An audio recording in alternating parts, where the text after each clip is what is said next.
Hey guys, welcome back to Clownfish TV. This is Kneon. I am here with Geeky Sparkles. Hello. It's time for another daily dose of dismal Disney. It's like the daily Snow White video.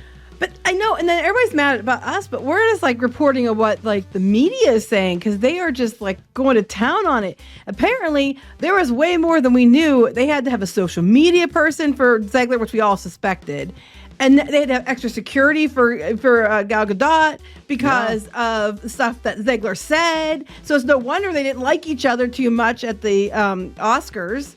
Yeah, so this is really interesting stuff, and this actually does explain why the premiere was a very stripped down affair, probably because they were afraid that there'd be some kind of a kerfuffle or, God forbid, some kind of violence at the premiere. And yeah, it's quite the ordeal. So Disney is very aware that Rachel Zegler is a liability.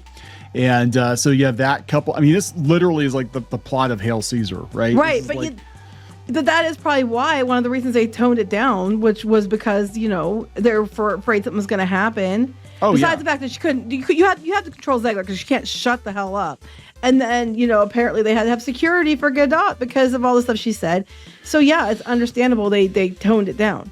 So let's talk about the Snow White fiasco, according to Variety. So this is a reputable industry publication. I'm using air quotes, but you know they are. It's, I guess, and they're saying it was a fiasco. So take it up with them. Before we get into it any further, please subscribe for more pop culture news, views, and rants, guys. You'll get a woohoo if you do. Woohoo! Yeah. So let's get into this. This is Variety. Inside Disney's Snow White fiasco. Death threats, beefed up security, and a social media guru for Rachel Zegler. I told you she hired a PR person or something. Well, yeah, we knew. Yeah. I mean, this is confirmation what we already knew. I mean, if no other reason than when she had her statement, her apology statement out about, you know, wishing, you know, no peace for Trump supporters and stuff. Right. It went from all lowercase, you know, she writes in like millennial, late Gen Z, early Gen Z, late millennial, all lowercase crap with no capitalization. And then her, you know, apology was all like perfect capitalization, perfect punctuation. Yeah, right. It was not in line with how she normally speaks. So clearly it was written by handlers or a PR person, and they confirm she had a PR guru because she was a train wreck. So they're talking about how she said, you know, free Palestine in the one post on was it X? It was X. Yeah, I thought it was Instagram. It got 8.8 million views, nearly 4 times the number of the initial post. She just tacked it on to another post. And a Disney executive raised the studio's concerns with Zegler's team about this because they're like, oh my God, she's it wasn't political. Just any post. It was the promotion for Snow White. She tacked it on to.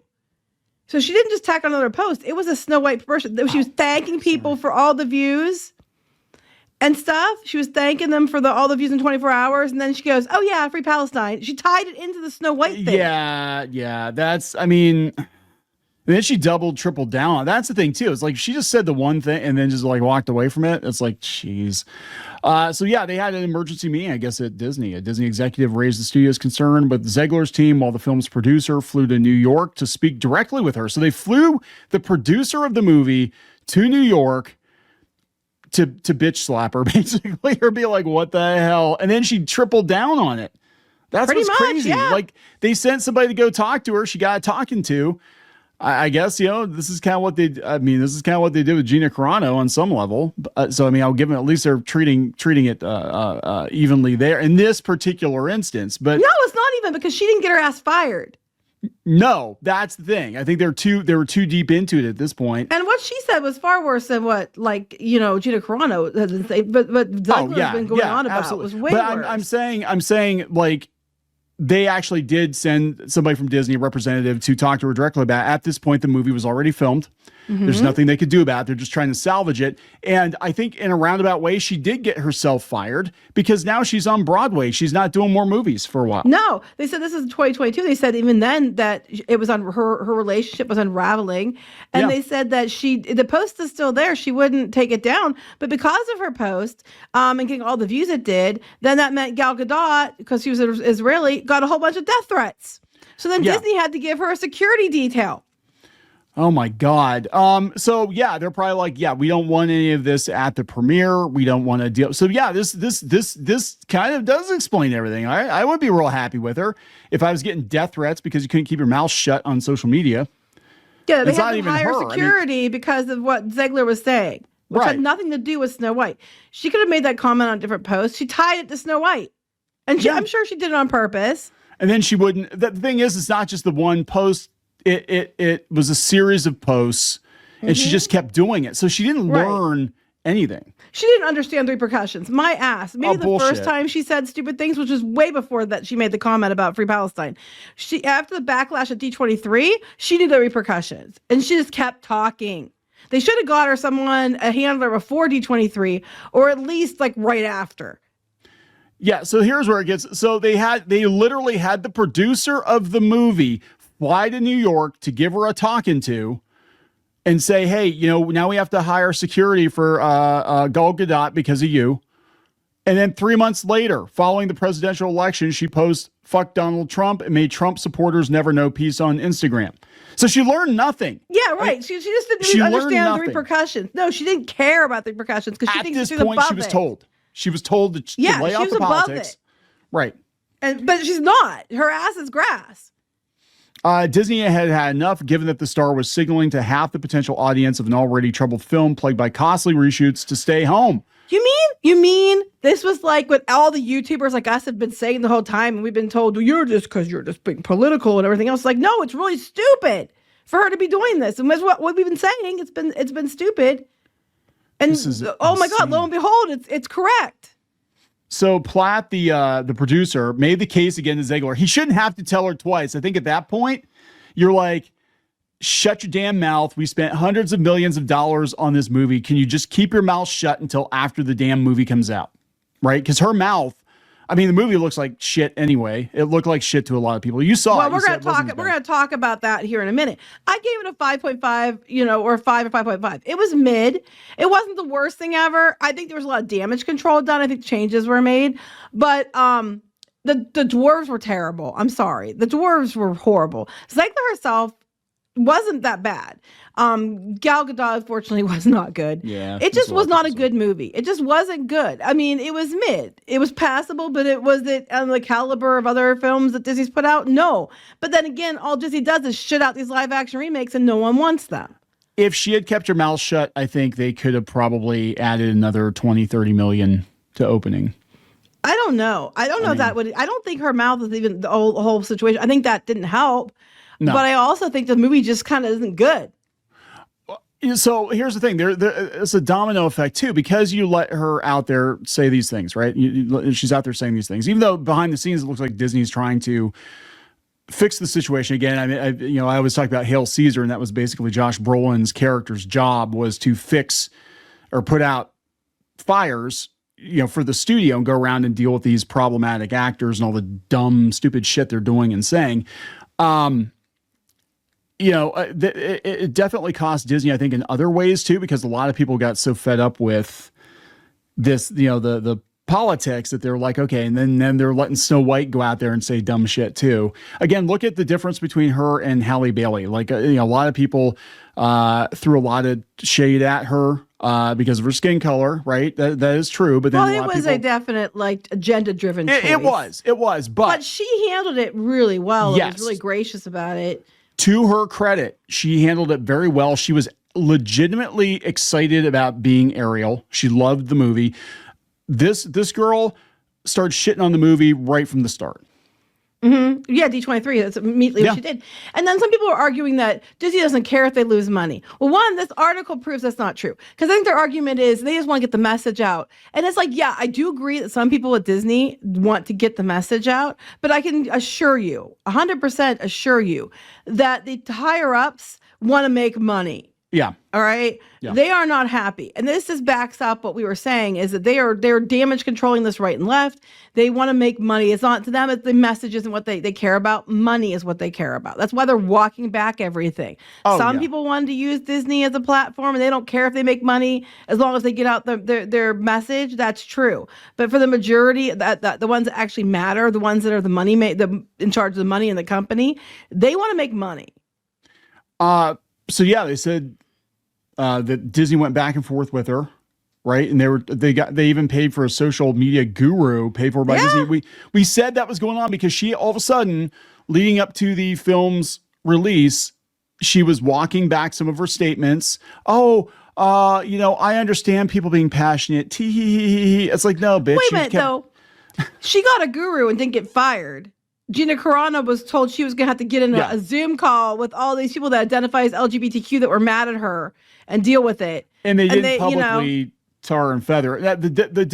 I guess the difference, well, one, we're dealing with Lucasfilm versus Disney proper, and we keep telling people these but Disney proper had, they would have had to agree to fire her by the time they got rid of her. But the movie was in the can. They couldn't fire her. Right. Like they had to make lemonade out of this lemon. And it's like they already had the film in the can. It already cost them probably twice as much as they thought it was going to cost because all the reshoots and the drama and whatever. And then she couldn't keep her mouth shut. Well, I will bet you going forward, the language in these contracts for younger actors will change. Ones that are more experienced, like, Gadot and stuff, who knew not to say anything, they might not do it in the contract, but younger actors, especially unproven ones or ones that had very little experience, are going to be told to shut the fuck up. I can guarantee you that. I know for a fact when we had Disney contracts, we weren't allowed to disparage Disney on social media. And that was standard. It was standard then. Standard, yeah. So I mean, we talked about this before. Worked on Disney comics and licensed art for a number of years. I actually have my piece of paper. I probably still have it somewhere. I'm a certified whatever Disney artist, and I get to do whatever. Wipe your ass with it at this point. But it said on there that part of the deal is you're not allowed to disparage Disney in any way, shape, or form while you're working with them for them. When we had contracts for things being optioned and stuff, that was included in that too, I believe.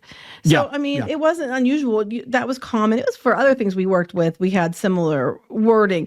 So I think moving forward, when they have young actors or actors they're concerned about opening their mouth, they need to slap one on Pedro Pascal because he's already making comments about Last of Us 2 and how, it's cathartic because it could be like an allegory for the political climate and for politics and shit. I'm like, wait, he's allowed to say that? And he's still hired, but Gina Carano makes something similar, like an actual example of something similar, and she's fired for it. But okay, but they might have to moving forward. Tell these actors you can't be out there saying shit, especially if they're activisty types. So like I gotta wonder if this is gonna be a new thing. Like, oh yeah, you need to Zegler her because she's gonna basically. It's like she went turbo. She went Zegler. She went Zegler. Never go full Zegler.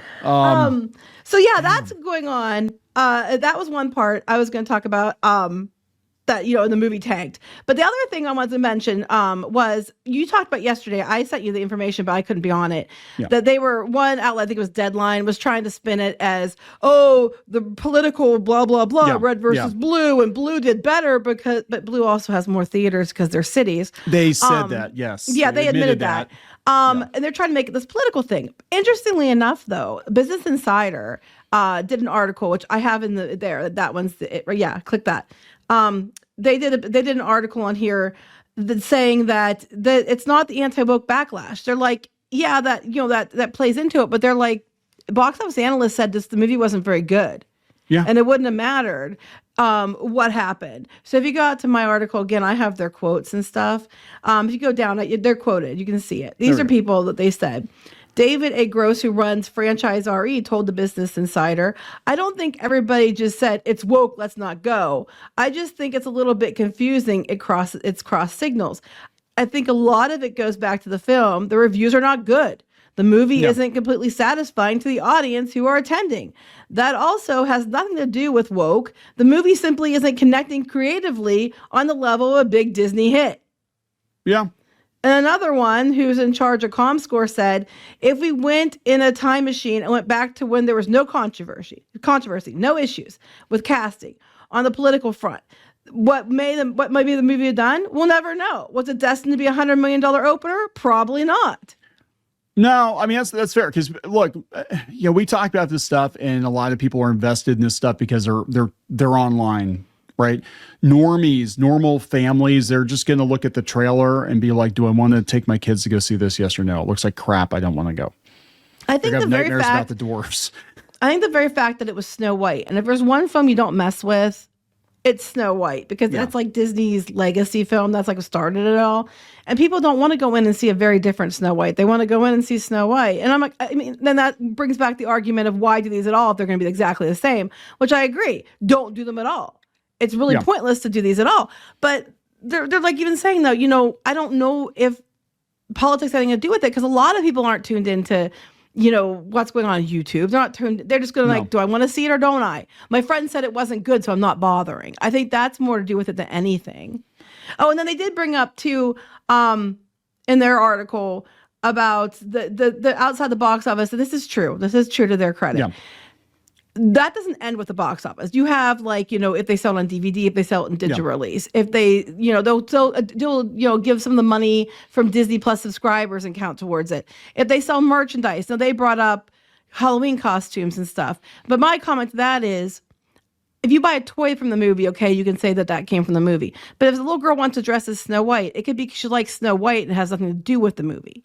But those things will count towards its total at the end. But they have a long, long, long way to go to even break even, let alone make a profit. Yeah, I mean, this is how Disney kind of does it, though, is they do kind of look at the long tail. And it is true. I mean, people brought up before that, like, just because a movie is a flop or whatever doesn't mean that it's not going to eventually recoup its money over the course of many years and many showings and DVD releases and however they factor in, you know, Disney Plus and, you know, toys and stuff like that. And it's usually on the toy companies, you know, like Hasbro, that have to eat the cost, like when the Marvel movies or the Star Wars movies don't perform because they're stuck with a bunch of unsold shit. So now they're trying to pass the buck on to other companies like Playmates. Like, well, we can't sell the Disney shit, so you can sell the Disney shit instead. Right. And the thing is, it's like they will make more money, and that is true down the road. But then you have to ask yourself, they're gonna probably say everything in Snow White that sells is because of the movie to try to earn and argue they made money. But a lot of girls are just gonna wear Snow White costumes because they're the dresses that are in the park and they just like Snow White. And it has nothing to do with the movie.